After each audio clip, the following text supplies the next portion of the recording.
Good morning बच्चों। देखिए हम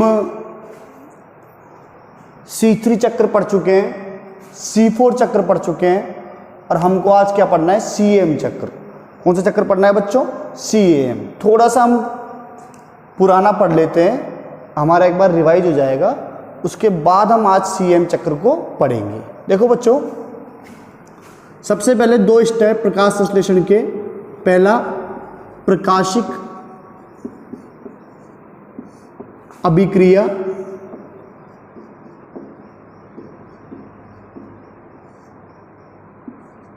और दूसरा अप्रकाशिक अभिक्रिया। प्रकाशिक अभिक्रिया के अंदर बच्चों चक्रीय प्रकाश फास्फोरिलीकरण और अचक्रीय प्रकाश फास्फोरिलीकरण, दो प्रकार का फास्फोरिलीकरण हो गया। और फास्फोरिलीकरण होने के बाद कितने एटीपी बन गए, 54।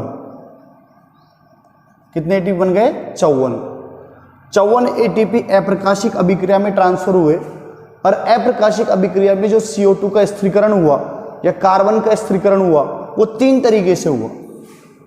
पहला कौन सा चक्र पढ़ा हमने, C3 चक्र, आई बात समझ में। दूसरा हमने कौन सा पढ़ा, C4 चक्र, इसको अपन केल्विन व बेंसन चक्र भी कहते हैं। C4 चक्र को हैच एंड स्लैक चक्र भी कहते हैं। और आज हम कौन सा पढ़ेंगे, CAM चक्र। CAM चक्र, crassulacean acid metabolism cycle, dark CO2 fixation, जो आज हमको क्या करना है बच्चों, पढ़ना है। देखिए दो वैज्ञानिक थे, अब इस चक्र की चर्चा करते हैं हम। दो वैज्ञानिक थे, एक का नाम था ओलेरी और एक का नाम था रूहानी। दो वैज्ञानिक थे बच्चों, एक का नाम था ओलेरी और एक का नाम था रूहानी। इन दोनों वैज्ञानिकों ने क्या देखा कि कुछ पादप ऐसे होते हैं जिनके अंदर CO2 का स्थिरीकरण रात्रि में होता है, और रात्रि में CO2 का स्थिरीकरण होने के बाद रात्रि में ग्लूकोज के अणु का क्या होता है, निर्माण होता है। है बात समझ में भाई। रात्रि में CO2 का स्थिरीकरण होगा, CO2 का स्थिरीकरण होने के बाद जो भी पदार्थ बनेगा वो दिन में जाकर और क्या बनाएगा, CO2 बनाएगा। अब इन वैज्ञानिकों ने ये जो घटना देखी वो मांसलोदबिद मरुद्भिद पादपों में देखी। मांसलोदबिद मरुद्भिद पादपों में देखी। आई बात समझ में। मांसलोदबिद मरुद्भिद पादप कौन से, जैसे आपका अलोए, ग्वारपाटा, यूफोर्बिया, कैक्टस या नागफनी। इन पादपों के अंदर इन वैज्ञानिकों ने CAM चक्र को देखा और इन्होंने क्या बताया कि CAM चक्र में, CAM चक्र जिन पौधों में होता है उनके अंदर उल्टा होता है। उल्टा कैसे, उनमें रंध्र रात में तो खुलते हैं, नाइट में स्टोमेटा क्या होते हैं, ओपन, और दिन में रंध्र क्या हो जाते हैं, बंद हो जाते हैं। और पादपों को हमने अभी तक देखा तो वहां पर जो रंध्र होते हैं वो रात्रि में तो क्या हो जाते हैं, बंद हो जाते हैं, और दिन में रंध्र क्या रहते हैं, खुले रहते हैं। तो यहां पर ये प्रोसीजर क्या हो गया, उल्टा हो गया। ये प्रोसीजर कैसा हो गया बच्चों, उल्टा प्रोसीजर हो गया। अब देखो कल हमने C4 साइकिल पढ़ी थी। कौन सी साइकिल पढ़ी थी, C4 चक्र के प्रकार बिल्कुल वैसा की वैसा ही सिस्टम है, कोई डिफरेंस नहीं है। ठीक, देखो सबसे पहले रात्रि के समय अपन बात करें तो जो कार्बोहाइड्रेट है, शर्करा है, वो फास्फोइनोल पायरुवेट में क्या होता है, कन्वर्ट होता है। ठीक, ये फास्फोइनोल पायरुवेट, ये फास्फोइनोल पायरुवेट पायरुविक एसिड और कार्बोहाइड्रेट दोनों के संयोजन से बनता है और फास्फोइनोल पायरुवेट का क्या होता है, निर्माण होता है। ये पायरुवेट CO2 को ग्रहण करता है वायुमंडल से। ठीक, और प्रथम स्थायी यौगिक बनाता है OAA ऑक्जेलो एसिटिक एसिड। प्रथम स्थायी यौगिक बनाता है ये OAA ऑक्जेलो एसिटिक एसिड। वहां पर भी 4 कार्बन का C4 चक्र में भी प्रथम स्थायी यौगिक क्या बना था, ऑक्जेलो एसिटिक एसिड, ठीक है ना। और फास्फेनॉल पायरुवेट से ही बना था, फास्फेनॉल पायरुवेट OAA में कन्वर्ट हो गया था। और एंजाइम कौन सा काम में आया था, पेप कार्बोक्सिलेज। कौन सा एंजाइम काम में आया, पेप कार्बोक्सिलेज। जिसको अपन किस नाम जानते हैं, पेपकेज के नाम से। आपको ध्यान हो तो कल ये प्रोसेस मीजोफिल सेल के अंदर हुई थी। कहां पर हुई थी, मीजोफिल सेल में। और आज ये प्रोसेस रात्रि के समय जब स्टोमेटा ओपन है, जब ये प्रोसेस पत्तियों में हो रही है। तो पेपकेज एंजाइम के द्वारा जो फास्फेनॉल पायरुविक एसिड है, फास्फेनॉल पायरुवेट है, वो OAA ऑक्जेलो एसिटिक एसिड में क्या होता है, कन्वर्ट होता है। अब ये ऑक्जेलो एसिटिक एसिड NADPH2 के द्वारा किस में कन्वर्ट होता है, मैलिक एसिड में। किसमें कन्वर्ट होता है, मैलिक एसिड में। और ये प्रक्रिया कहां पर संपन्न होती है, रिक्तिकाओं में। कहां पर संपन्न होती है बेटे, रिक्तिकाओं में। जो पत्तियों की कोशिकाएं होती है, उन कोशिकाओं की जो रिक्तिकाएं होती है, उन रिक्तिकाओं के अंदर ये प्रोसेस क्या होती है, संपन्न होती है। अब ये मैलिक एसिड दिन के समय किसमें कन्वर्ट हो जाता है, पायरुविक एसिड में, ठीक। और इससे क्या मुक्त हो जाती है, CO2। वहां पर भी ऐसा ही हुआ था, मैलिक एसिड 2 भागों में डिवाइड हुआ था। एक तरफ तो बना था पायरुविक एसिड और एक तरफ क्या बनी थी, CO2। ये CO2 कौन सी साइकिल में एंटर कर जाती है बच्चों, C3 साइकिल में। कौन सी साइकिल में एंटर कर जाती है, C3 साइकिल में। और ये राइबोलोज बिसफास्फेट का क्या करती है, ऑक्सीकरण करती है। और वो राइबोलोज बिसफास्फेट के साथ जुड़ जाती है और प्रथम स्थायी यौगिक 3PGA बनाती है। इससे विभिन्न प्रकार की शर्कराएं बनती है और इसका निर्माण हो जाता है, ग्लूकोज का निर्माण हो जाता है। बिल्कुल सेम प्रोसीजर है, आप देख लीजिए एक बार और। यहां पर ओलेरी व रुहानी ने सर्वप्रथम देखा कि जो मांसलोद्भिद मरुद्भिद पादप होते हैं, जो क्रेजुलेसी कुल के पादप होते हैं, इनमें रात्रि के समय रंध्र खुले रहते हैं और दिन के समय रंध्र क्या रहते हैं बच्चों, बंद रहते हैं। पहली बात, यहां पर प्रथम CO2 स्थिरीकरण जो होगा वो रात्रि के समय होगा, जबकि और पादपों में किस समय होता था, दिन में होता था। पर यहां पर प्रथम CO2 स्थिरीकरण पेपकेज एंजाइम के द्वारा कब होगा, रात्रि में। और रात्रि में क्या होगा, जो फास्फेनॉल पायरुवेट है, इस फास्फेनॉल पायरुवेट से कौन जुड़ेगा, कार्बन डाइऑक्साइड। कौन जुड़ेगा, कार्बन डाइऑक्साइड। और क्या बनाएगा, ऑक्जेलो एसिटिक एसिड। क्या बनाएगा, ऑक्जेलो एसिटिक एसिड। ये ऑक्जेलो एसिटिक एसिड NADPH2 के द्वारा किस में कन्वर्ट हो जाएगा, मैलिक एसिड में। किस में कन्वर्ट हो जाएगा, मैलिक एसिड में। ये मैलिक एसिड दिन के समय में एंटर करेगा और एंटर करने के बाद ये 2 भागों में कन्वर्ट होगा। एक तरफ तो बन जाएगा पायरुविक एसिड और एक तरफ क्या बन जाएगा, CO2। वो CO2 कहां पर चले जाएगा, CO2 स्थिरीकरण की क्रिया में CO2 स्थिरीकरण यानी C3 साइकिल चालू हो जाएगी और उस C3 साइकिल के अंदर ग्लूकोज के एक अणु का क्या हो जाएगा, निर्माण हो जाएगा। सरल है बच्चों, C4 साइकिल आ चुकी है इस बार CAM साइकिल आ सकती है। दोनों में कोई डिफरेंस नहीं है। वहां पर हम मीजोफिल सेल और बंडल सी सेल को लेकर चल रहे थे, पर यहां पर जो हम लेके चल रहे हैं वो नाइट में स्टोमेटा ओपन और रात्रि में स्टोमेटा क्या हो रहे हैं, क्लोज हो रहे हैं। एक बात और बच्चों, कल एक बात और बतानी थी मैंने आपको कि C4 साइकिल जो है और CAM साइकिल जो है, इन दोनों के अंदर 66 ATP की आवश्यकता होती है एक ग्लूकोज के अणु के निर्माण के लिए। कितने ATP की आवश्यकता होती है, 66। ध्यान रखना, ठीक। दूसरी बात, ये 66 ATP में डायरेक्ट 66 नहीं होते हैं, इसमें 30 तो ATP होते हैं और 12 क्या होते हैं, NADPH2। 12 क्या रहते हैं इसके अंदर, NADPH2। 30 तो ATP पाए जाते हैं और 12 इसमें क्या पाए जाते हैं, NADPH2 पाए जाते हैं। 30 तो ATP होते हैं, 12 NADPH2 होते हैं। तो 12 NADPH2 यानी मतलब कितने ATP हो गए, 36। कितने हो गए, 36, ठीक है ना। और 30 ATP, 36 और 30, 66 ATP। यानी अपने को C4 साइकिल में और CAM साइकिल में एक ग्लूकोज के अणु के निर्माण के लिए 66 ATP अणुओं की क्या होती है बच्चों, आवश्यकता होती है, ठीक है। बहुत इंपॉर्टेंट है C4 cycle, CAM cycle, C3 cycle, ठीक है। चक्रीय प्रकाश फास्फोरिलीकरण, चक्रीय प्रकाश फास्फोरिलीकरण, ये पाठ का हार्ट है और 99% जो आपका क्वेश्चन आएगा वो यहीं से आएगा। चक्रीय फास्फोरिलीकरण में एक बार मैं थोड़ा सा सारा रिवाइज कर देता हूं, देखो आपको ध्यान हो तो सारा सुन लीजिए एक बार। चक्रीय प्रकाश फास्फोरिलीकरण में हमने देखा था कि इलेक्ट्रॉनों का उत्सर्जन PS फर्स्ट से प्रारंभ हुआ था, P700 से। P700 से इलेक्ट्रॉन कहां पर पहुंचा था, फेराडॉक्सिन में। पैराडॉक्सिन से इलेक्ट्रॉन साइटोक्रोम B6 में, साइटोक्रोम B6 से साइटोक्रोम F में, प्लास्टोसाइनिन में, और पुनः इलेक्ट्रॉन कहां पर आ गया था, PS फर्स्ट में आ गया था। तो जहां से इलेक्ट्रॉन का उत्सर्जन प्रारंभ हुआ था, पुनः इलेक्ट्रॉन वहीं पर पहुंच गया था और वहां पर कितने एटीपी बन गए थे बच्चों, 2 एटीपी। कितने एटीपी बने थे, 2, ठीक है ना। और कितनी बार संचालित हुआ था, ये 6 बार। फिर बच्चों हमने दूसरा पढ़ा था अचक्रीय प्रकाश फास्फोरिलीकरण, जिसको अपन ने जेड स्कीम के नाम से भी जाना था। किस नाम से जाना था, जेड स्कीम। PS2 से शुरू हुआ था, आपको ध्यान हो तो, पिगमेंट सिस्टम सेकंड से 680 नैनोमीटर से कम तरंग दैर्ध्य पर एक्टिव होता है, ठीक। वहां से निकलने वाला इलेक्ट्रॉन फियोफाइटिन या प्लास्टोक्विनोन के अंदर क्या होता है, एंटर होता है। फियोफाइटिन या प्लास्टोक्विनोन के अंदर वो इलेक्ट्रॉन क्या होता है, एंटर होता है। वहां से साइटोक्रोम B6 में, साइटोक्रोम F में, प्लास्टोसाइनिन में, और वो इलेक्ट्रॉन फिर कहाँ चले जाता है, PS फर्स्ट में चला जाता है। फिर मैंने आपको बताया था कि भाई वहां से इलेक्ट्रॉन निकल गया PS सेकंड से, तो वहां पर इलेक्ट्रॉनों की क्या हो गई, कमी हो गई।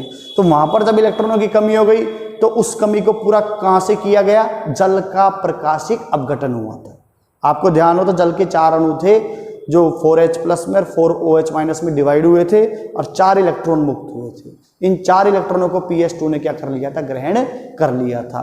ये 4 जो हाइड्रोजन बने थे यहाँ पे, इन्होंने जाकर NADP का क्या किया था, अपचयन किया था और NADPH2 का क्या कर दिया था, निर्माण कर दिया था, ठीक है। और एंजाइम कौन सा काम में आया था, फेरेडॉक्सिन NADP रिडक्टेज। कौन सा एंजाइम काम में आया था, फेरेडॉक्सिन NADP रिडक्टेज। तो 2 तो NADPH2 बन गए थे यहाँ पर और एक क्या बन गया था, ATP। तो कुल मिलाकर कितने बन गए, 7 ATP। और ये चक्र भी कितनी बार चला था, 6 बार। तो 42 अपने पास क्या बन गए थे, ATP बन गए थे। तो 42 अचक्रीय में, 12 चक्रीय में, कुल मिलाकर कितने हो गए, 54, ठीक। फिर हमने बात करी कि ये 54 जो ATP हैं, ये 54 ATP अप्रकाशिक अभिक्रिया के अंदर CO2 का क्या करते हैं, स्थिरीकरण करते हैं और ग्लूकोज के एक अणु का निर्माण करते हैं। और इस स्थिरीकरण को अपन बच्चों किस नाम से जानते हैं, कार्बन स्थिरीकरण। किस नाम से जानते हैं, कार्बन स्थिरीकरण। कार्बन स्थिरीकरण के 3 तरीके हैं। पहला चक्र कौन सा पढ़ा है हमने बच्चों, C3 चक्र या केल्विन व बेंसन चक्र।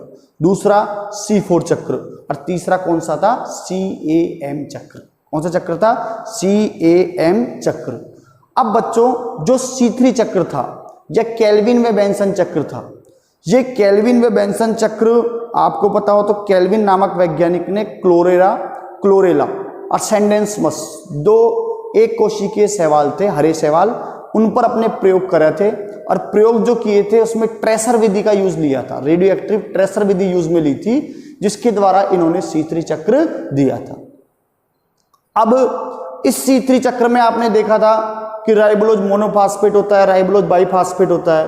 राइबोलोज बाइफास्फेट से CO2 के 6 अणु जुड़ते हैं, PGA प्रथम स्थायी उत्पाद बनता है, फिर 1,3-डाई-PGA बनता है, फिर फास्फोग्लिसरेल्डिहाइड के 12 अणु बनते हैं। उन 12 अणुओं में से 2 अणु ग्लूकोज बना देते हैं और बाकी के 10 अणु सारे किसका निर्माण कर देते हैं, जाइलोलोज और राइबोलोज का निर्माण करते हैं, ठीक। C4 चक्र में हमने बच्चों कल क्या देखा था, फास्फेनॉल पायरुवेट था।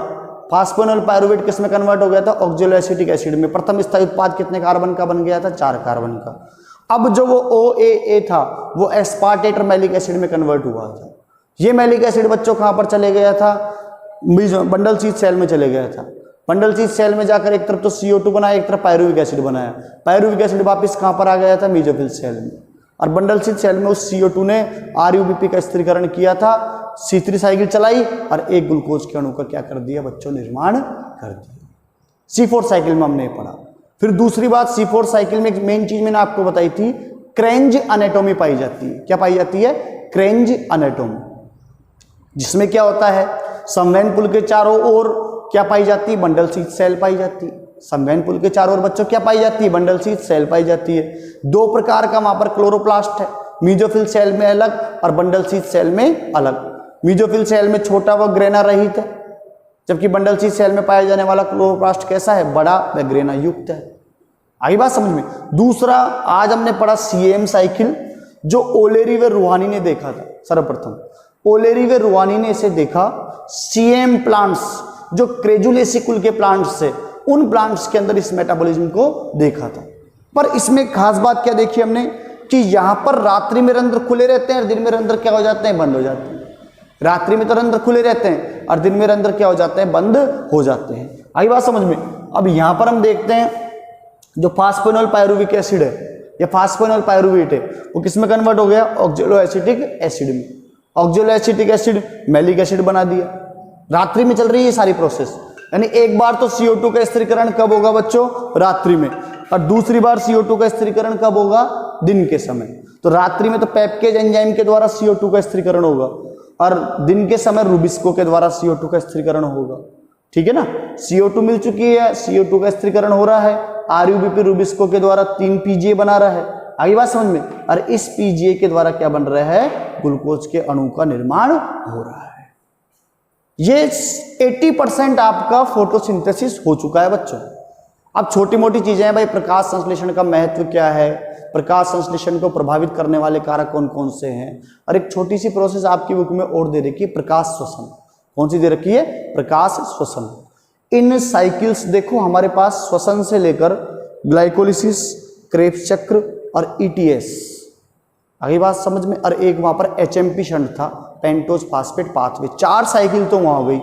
और यहाँ पर चक्रीय फास्फोरिलीकरण, अचक्रीय प्रकाश फास्फोरिलीकरण, इसके अलावा आपका C3, C4, CM, 5 साइकिल यहाँ हो गई। तो 5 और 4 9 साइकिल। इन 9 साइकिल को तैयार कर लो जब तक स्कूल चालू नहीं हो रही है। 2-2 बार बना के देख लो इनको। मैं आपसे कह रहा हूं 6-7 नंबर का मैटर हो जाएगा 56 नंबर में से। 6-7 नंबर का 10% मैटर आपका ये तैयार हो जाएगा। फिर आप इनको पढ़ोगे तो छोटे क्वेश्चन अपने आप आपके क्या हो जाएंगे, प्रिपेयर हो जाएंगे।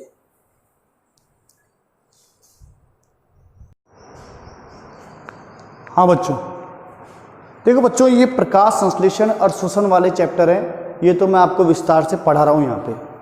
पर मैं आपसे एक चीज बोलना चाह रहा था कि जो आपका प्लांट फिजियोलॉजी का पोर्शन है, थोड़ा सा मैं आज आपको पढ़ा नहीं रहा, 5 मिनट में मैं जो कह रहा हूं उसको ध्यान से सुनो आप। एक तो प्लांट फिजियोलॉजी फर्स्ट है, प्लांट फिजियोलॉजी फर्स्ट, और एक है बच्चों प्लांट फिजियोलॉजी सेकंड। पहली बात तो आपके पास, सबके पास बुक होनी चाहिए। क्या होनी चाहिए, बुक। दूसरी बात यह है बच्चों, खनिज पोषण वाला जो चैप्टर है, आप बुक में देखना, खनिज पोषण वाला एक चैप्टर है, इस चैप्टर के आप नोट्स बना लो स्वयं। उसमें क्या कर रखा है बच्चों, विभिन्न प्रकार के आयन दे रखे हैं, carbon, hydrogen, oxygen, fluorine, sodium, magnesium, sulphur, chlorine, potassium, calcium, ये सारे आयन दे रखे हैं, लगभग 17-18 प्रकार के। बच्चों एक आयन 100% हर साल आता ही आता है। पहली बात तो आपको ये आना चाहिए कि उस आयन, देखो इस प्रकार चार्ट बना लो आप, आयन, उसकी उपयोगिता, और तीसरा कमी से प्रभाव। इसमें से क्वेश्चन आएगा, मैं कह रहा हूं आपसे, छोटा क्वेश्चन 1 या 1.5 या 2 नंबर का आता है। कई बार तो डायरेक्ट पूछ लेता है कि जैसे जिंक की कमी से कौन सा रोग होता है। आगे बात समझ में, जिंक की कमी से पादपों में कौन सा रोग होता है, ठीक, कैल्शियम की कमी से पादपों में कौन सा रोग होता है, या फास्फेट की कमी से कौन सा रोग होता है। तो ये इस प्रकार का आप चार्ट बना लो, 2-3 पन्नों में बन जाएगा, तो ये आपके 1 या 2 नंबर तैयार हो जाएंगे। भाई आप आओगे, जब भी नोट्स मिलेंगे इसके, आप एक बार पढ़ के आओगे तो आपको याद हो जाएगा। चाहे आप इस बार का पेपर देख लेना, एक क्वेश्चन जरूर होगा वहां से, पहली बात। दूसरी बात बच्चों, नाइट्रोजन चक्र चैप्टर है, वो मैं पढ़ाऊंगा आपको, उसमें भी जीवाणु है कई प्रकार के, वो मैं आपको समझा दूंगा। अब एक पार्ट है आपकी वृद्धि, पादप वृद्धि, प्लांट ग्रोथ। इस प्लांट ग्रोथ के अंदर वृद्धि नियामक पदार्थ दे रखे हैं पीछे, हार्मोन्स, और वो हार्मोन्स 2 प्रकार के हैं। एक तो है वृद्धि प्रवर्धक हार्मोन और एक है वृद्धि अवरोधक हार्मोन। एक तो वह है जो वृद्धि को बढ़ाते हैं और एक वो है जो वृद्धि को क्या करते हैं, कम करते हैं। तो वृद्धि को बढ़ाने वाले हार्मोन में ऑक्सिन है, जिब्रेलिन है, साइटोकाइनिन है, ठीक है ना, ये सारे वृद्धि प्रवर्धक हैं। वृद्धि निरोधक में आपके एब्सिसिक एसिड आता है। तो हार्मोन पढ़ लो आप ढंग से, उनके नोट्स बना लो आप। वहां पीछे दीप्तिकालिता और बसंतीकरण भी दे रखा है, वो समझाने का पोर्शन है, वो मैं समझा दूंगा आपको। पर आप लोग वृद्धि के जो हार्मोन है ये वाला मैटर आप क्या कर लो, तैयार कर लो। बच्चों जो कह रहा हूं इसको ध्यान से सुनना, ये चीज इंपॉर्टेंट है। ये ऐसी चीजें हैं, अब याद कर लोगे एक बार, फिर एग्जाम में पढ़ लेना बस, और इसको बीच में नहीं पढ़ पाओगे फिर आप ढंग से। ऑक्सीन, जिब्रेलिन, साइटोकाइनिन, इनको आप ढंग से तैयार कर लो। आगे बात समझ में? इथाइलिन है, कैप्सिसिक एसिड है, इनको आप प्रॉपर तरीके से तैयार कर लो। अब 2 चैप्टर और बचते हैं आपके। एक तो नाइट्रोजन चक्र जो मैंने आपको बता दिया, मैं पढ़ा दूंगा आपको, और एक वाष्पोत्सर्जन वाला पार्ट है जिसमें डीपीडी पादप जल संबंध पार्ट है, वो भी पार्ट समझने का है, वो पार्ट भी मैं आपको समझा दूंगा। पर आप 3 या 4 दिन के अंदर पहला तो खनिज पोषण तैयार करो, आधा पौन घंटा रोज दे दो, रोज 4-4, 5-5 आयन याद कर लो इसके, बस ज्यादा परेशान होने की जरूरत नहीं है। 4 आयन रोज याद करोगे तो 4 दिन में खत्म। और 2 हार्मोन रोज पढ़ लो आप, या एक ही पढ़ लो। इथाइलिन और एब्सिसिक एसिड तो छोटे हैं, ऑक्सीन, जिब्रेलिन, साइटोकाइनिन थोड़े बड़े हैं, तो वो एक एक रोज आप क्या पढ़ लो, हार्मोन पढ़ लो, उसके नोट्स बना लो। तो ये आपके दोनों चैप्टर तैयार हो जाएंगे। क्वेश्चन आएगा डायरेक्ट आयन से आएगा, डायरेक्ट हार्मोन से आएगा, और इस पार्ट में इंपॉर्टेंट है भी नहीं कुछ। आ रही बात समझ में? तो ये काम आपको करना है 3-4 दिन के अंदर पहले।